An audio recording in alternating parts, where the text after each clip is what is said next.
Wow, it's third week and I'm here, content. If you guys knew how long it's taken me to edit these videos, sleep is non-existent at the moment, but you know, we move.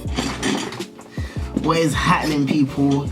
My name is Steven and I'm a corporate professional working in the financial services industry, and welcome back to my channel where we talk corporate careers, personal finance, productivity and all things in between. If you're new here, please subscribe, turn on post notifications so you don't miss a thing, and yeah man, let's just get into the video. I've shot this video like 5 different times, like 5 different angles. I'm tired now and I actually just need to shoot. I don't know why I do this. Anyways, I finished work at 6 today. You know, corporate stuff, yeah, whatever. Finished work at 6, and then after that I kind of needed to just chill and get my mind right. I tried to film the video and I don't know, like I just felt like I was going over my words, but I feel like I just need to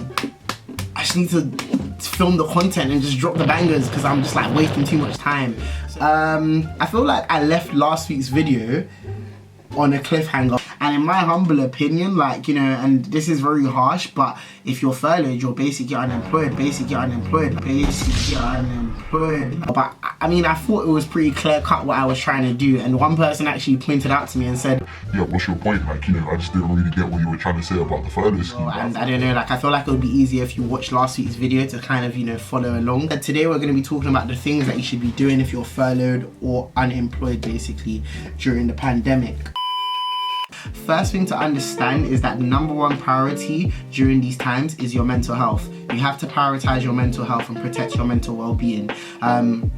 Myself, even though I'm not unemployed or furloughed, I definitely know that this pandemic has sort of taken a toll on my mental health. You know, just the sort of lack of freedom and, you know, sort of being in the same environment for like, what, 10 months now.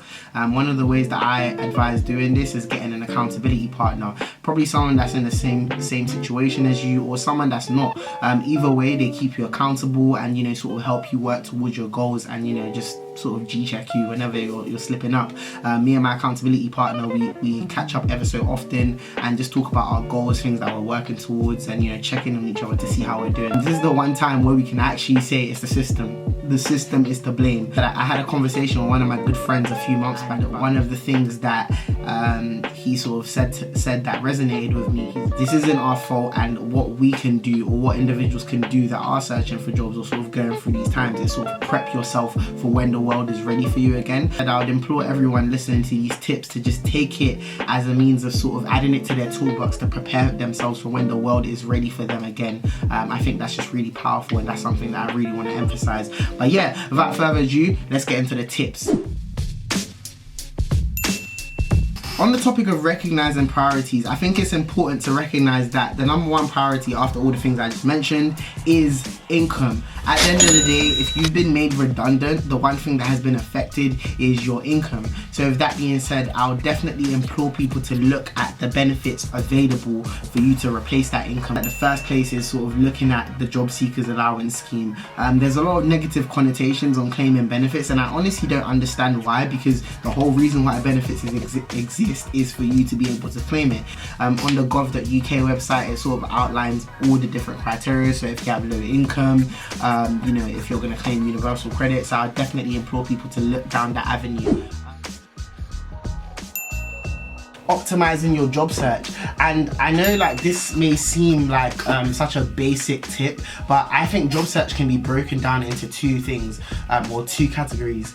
First category is the immediate job search, and now what I mean by the immediate job search is recognizing that, okay, cool, if you've been made redundant, at the end of the day, the one thing that is a priority is getting income in. And with that being said, I will look to the immediate jobs at my disposal. So if you're a corporate professional and, you know, the corporate scene at the moment is sort of dire and no one's really hiring at the moment, I would look into the industries that are hiring during this pandemic. So if we look at the retail sector, the delivery services sector, you know, those are industries that are vastly growing during this pandemic, sort of recognizing that it's a temporary measure. It's essentially just for you to get income. There's categories within the second category of job searching that I would look at. When searching for a job in the pandemic, the main thing to sort of look at is growth industries, remote opportunities, and digital industries. 3 key areas you should be really narrowing down in your job search. Obviously in this pandemic at the moment, no one's really going out as such, and with that being said, there's been a growth for, you know, remote opportunities, and they're out there. You just need to search for them. The digital scene is really growing at the moment. The communication companies, you know, the likes of Microsoft Teams, Zoom, Slack, they're hiring vastly at the moment, and that's because they've experienced a spike in their growth since the pandemic, because everything is now remote. Make sure your employability documents are patterned, and what I mean by employability documents are your CVs, your cover letters, and overall just your profile as an individual that's looking to get employed. I think I'm going to do a separate video on, you know, what you should have in your CV, but just a quick checklist. You know, make sure your CV is up to date, make sure that it's in a good format, and, you know, sort of tailor it to the jobs you're applying to, because you want to get as much traction as possible. And with that being said, this video is sponsored by Beyond Education. They have a CV template as well, which I'm going to put the link in the description so people can access, and it's just, you know, a step to sort of, you know, make sure that your CV is patterned in the right direction. So sending speculative applications on that front, it's just being proactive rather than sort of, you know, going down the traditional route of applying for a job. I'll definitely say reach out to employers, reach out to recruiters, and see what they have available. There's a feature on LinkedIn where you can basically tick that you're open to networking. You can sort of highlight all the different areas that you would like to take opportunities in, and it will basically push out that notification and say you're available to work in these different industries or roles. It can be very easy to sort of slip into this habit of just letting days pass you by. Every day sort of feels like a Sunday, and it just feels like a lazy day. One thing that you should really do during this lockdown is feeding your mind and stimulating your mind in various different ways. You know, if you are looking to get into an industry, like, you know, try to keep up with that industry.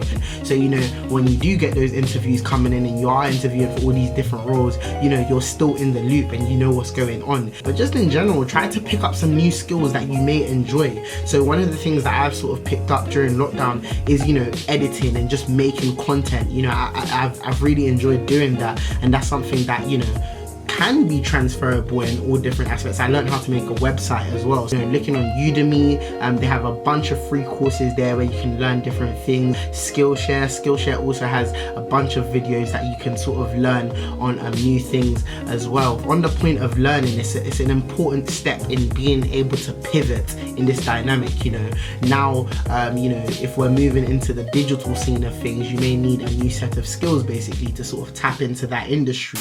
What's happening, people? This video is kindly sponsored by Beyond Education, a social enterprise dedicated to helping individuals navigate the working world. If you go on their website, they're actually connected to a large social community who's essentially trying to help individuals navigate opportunities in different industries. So I'll definitely say, on the topic of job searching, it's very, very critical if you check out their website and see the various opportunities available. Alright, and with that being said, guys, that sort of wraps up the video for this week. Just to sort of wrap everything up, I would definitely say, guys, just really be resilient. I understand this is like really hard times, but with that being said, I like to end the video. Oh wow, it's been a long video. You know, if you like this video, please like, comment, share, and subscribe. Turn on post notifications so you don't miss a thing. And yeah, I don't really know what I'm gonna do next week, but